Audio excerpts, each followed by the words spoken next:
जिसके लिए आप रो रहे हो वो भी आपके लिए रो रहा है, जिसके लिए आप तड़प रहे हो वो भी आपके लिए तड़प रहा है, और जिसके लिए आप परेशान हो वो भी आपके लिए परेशान है। अगर ऐसी बातों से आपको संतुष्टि मिलती है, आपको सेटिस्फेक्शन मिलता है, तो ये संतुष्टि और सेटिस्फेक्शन में ठीक है कि हमें एक सेटिस्फेक्शन मिल जाता है कि हाँ वो व्यक्ति भी हमें याद कर रहा है। तो क्या ये पूरी लाइफ के लिए ठीक है? क्या ये पूरे अपने जीवन के लिए ठीक है कि बस आप ये सोचते सोचते जीवन को गुजार दें कि हमें भी वो व्यक्ति याद करता है? नमस्कार दोस्तों, आपका फिर से स्वागत है मैग्नेट ऑफ लव में। सबकॉन्शियस माइंड की reprogramming, relationship healing, law of attraction, law of Karma और मैनिफेस्टेशन जैसी बातों पर हम बात करते हैं। अगर आप ऐसे वीडियोस देखना पसंद करते हैं तो बने रहें मेरे साथ। चलिए बात करते हैं कि क्या वो व्यक्ति भी हमारे लिए रो रहा होता है? क्या वो व्यक्ति भी हमारे लिए तड़प रहा होता है? देखिए, साइंस में और स्पिरिचुअलिटी में और साइकोलॉजिकल, ये सारी चीज़ें मिलकर ना इस चीज़ की तरफ इशारा करती हैं कि जिस व्यक्ति के माइंड में मतलब जो व्यक्ति आपके माइंड में है ना, उस व्यक्ति के माइंड में भी आप हो। जिस व्यक्ति के लिए कहीं ना कहीं आप परेशान हो जाते हो, वो व्यक्ति भी किसी न किसी मोड़ पर आपके लिए सोचकर परेशान हो जाता है।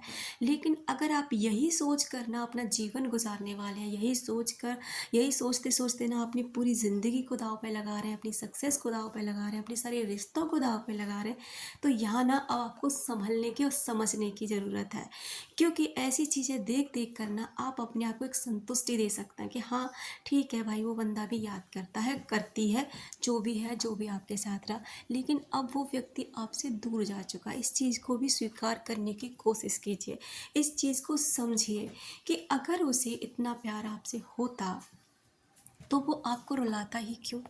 और अगर उसने रुलाया है, देखो एक होती है इंसान की मजबूरी, कि मजबूरी है उस इंसान की आपके पास ना आना, आपसे शादी ना करना, आपसे कांटेक्ट ना करना, एक मजबूरी। और मजबूरी में आप भी समझते हो, वो भी समझता है। लेकिन अगर कोई व्यक्ति आपको जानबूझकर परेशान कर रहा है, जानबूझकर आपको इग्नोर कर रहा है, तो फिर ना आपको समझना चाहिए कि यहाँ पर क्या है। यहाँ पर केवल और केवल ना आप अपने जीवन को दांव पे लगा रहे हो। दूसरे व्यक्ति के भाव बढ़ाकर ना आप खुद के भाव को बहुत डाउन लेवल पे गिरा रहे हो। आपको पता है, चींटी भी हाथी को नुकसान पहुंचा सकती है। आप ये बात बहुत अच्छे से जानते हैं, जबकि चींटी बहुत छोटी है और हाथी बहुत बड़ा, चींटी के हिसाब से भी, सबके हिसाब से। लेकिन वो छोटी सी भी चींटी ना हाथी की नाक में दम कर देती है जब वो अपनी पर आती है। वही हर इंसान की वैल्यू है, हर इंसान का अपना एक ओहदा है, अपना अपना वजूद है। उस चीज़ को पहचानिए। ये मत सोचिए उसको क्या फ़र्क पड़ेगा, उसको कोई फ़र्क नहीं पड़ता। क्या आप उसी को फ़र्क पड़वाना चाहते हैं अपनी लाइफ में, और किसी को कोई फ़र्क नहीं पड़वाना चाहते?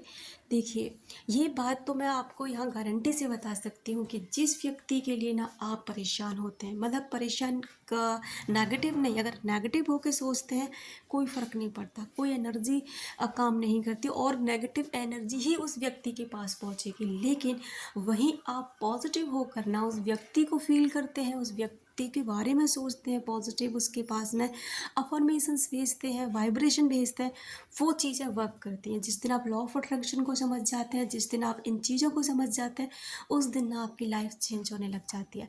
लेकिन आपको ना समझने की देर है। इस चीज़ को समझिए कि लॉ ऑफ अट्रैक्शन होता क्या है, क्या करना पड़ता है, क्या फील करना पड़ता है, कैसे रहना पड़ता है, तब जाके ना ये काम करता है। बाकी एनर्जी पिक होती है, नेगेटिव भी और पॉजिटिव भी।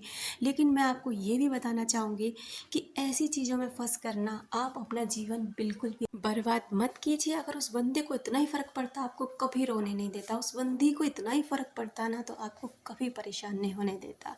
इंसान साथ में मिलकर रोता है, उसकी समझ में आती है कि चलो आप उसके लिए परेशान हो। लेकिन ये ना आप जो सोचते रहते हो बार बार में, अपने मन में थॉट्स क्रिएट करते रहते हो, ये सारा का सारा माजरा ना आपके सबकॉन्शियस माइंड का। इसको समझिए, इसको पहचानिए, इसके चैन सिस्टम से ना बाहर निकलने की कोशिश कीजिए। आपको बहुत अच्छा लगने वाला है। और अपनी लाइफ की तरफ ध्यान दीजिए। कहने को हर चीज़ असंभव होती है, लेकिन ठान लो तो सब कुछ संभव है और सब कुछ आप कर सकते हैं। अपना रखें ख्याल, अपनों का रखें ख्याल, जिसे आप अट्रैक्ट कर सकें ढेर सारा प्यार और ढेर सारी खुशियाँ।